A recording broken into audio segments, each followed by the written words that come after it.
So, understanding webhooks when apps call you.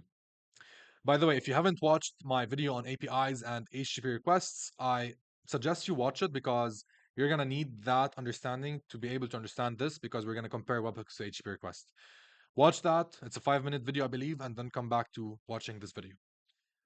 Webhooks fundamentally change how your applications communicate by enabling real-time data flow between systems. Unlike traditional HTTP requests, where you must actively request information, webhooks push data to you the moment something happens.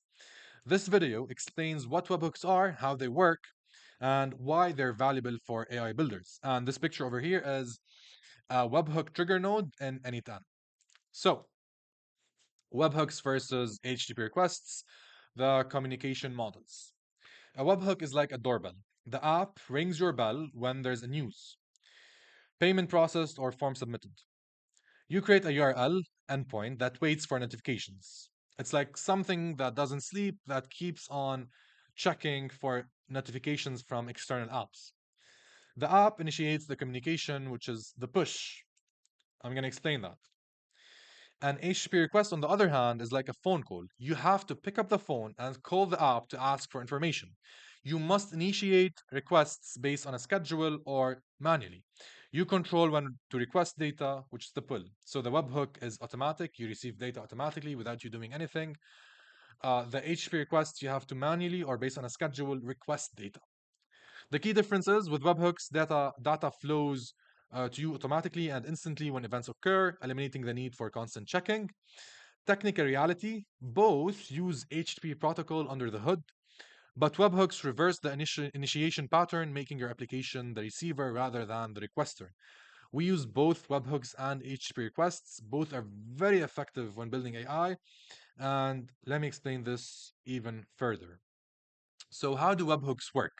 The technical flow. You have to create a webhook URL. You generate a unique URL endpoint in your application, like anything's webhook trigger node that will receive incoming data. This is the node I showed you earlier. This is the webhook trigger node in anything. So you get this URL in the anything webhook trigger node. You register your URL with the source app. Let's say it's Stripe. You configure the sending application, which is Stripe in this case, with your webhook URL and specify which events should trigger notifications. Like, is it when the client pays? Shall this be the trigger to the anytime workflow? You have to specify the event. Event occurs and data is sent. When the specified event happens, the source app immediately posts a JSON payload. If you don't know what JSON is, you have to watch the video on JSON that I did to your URL containing all relevant data. Only then can your application process the incoming data and return a 200 response to acknowledge receipt. This is how webhooks work. Very simple. So let me give you a few real-world webhook examples and benefits for you to finally fully understand what webhooks are. The Stripe payment processing. When a customer completes a payment, Stripe immediately sends payment details like customer info, amount, invoice data to your webhook. Your workflow can then verify the signature, update database, and send notifications and then email a receipt. You can do even more stuff. Once a client pays the invoice on Stripe, you can initiate emails, text messages, have the client book a call. You can initiate the onboarding process fully. It can help you do stuff and automate stuff in a very efficient way. This is the power of one simple webhook trigger. Another example is form submissions. When a visitor completes your website form, the form tool posts all answers to your webhook instantly. Your workflow can then validate entries, add to CRM or database, and then notify the sales team.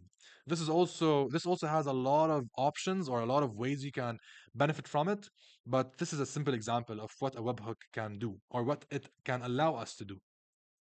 The key benefits of webhooks: instant processing, real time data flow without polling or scheduling, simplified integration, standardized JSON payloads with event data, reliability, most services implement retry logic if your endpoint fails, and efficiency, reduced load on both systems by eliminating constant checking.